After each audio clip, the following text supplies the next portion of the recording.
করে সেই কদর ভবিষ্যতে গুণীজনদের জন্ম দেয়। বিএনপি রাষ্ট্রীয় ক্ষমতায় থাকুক বা না থাকুক, বিএনপি এবং তার সর্বোচ্চ নেতৃবৃন্দ এবং সকল পর্যায়ের নেতৃত্ব মানবতার সেবায়, মানুষের কল্যাণে, দেশের কল্যাণে এবং মেধার বিকাশে বিশেষত সক্রিয় ভূমিকা পালন করবে। সেটা আমাদের সাধ্য এবং সামর্থ্যের মধ্যে।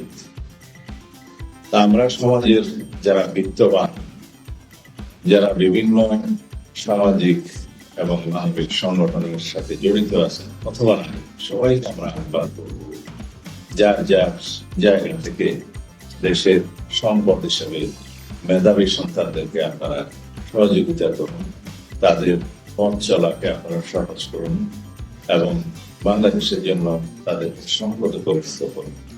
একটি জাতি তখনই এগিয়ে যায় যখন সেই দেশের ব্যক্তিত্বদের যারা দেশের জন্য অবদান রেখেছেন তাদেরকে সম্মান করে, সেই দেশের গুণীজনদের কদর করে, সেই কদর ভবিষ্যতে গুণীজনদের জন্ম দেয়। যে দেশে গুণীজনদের সম্মান থাকে না সেই দেশে গুণীজন জন্মায়।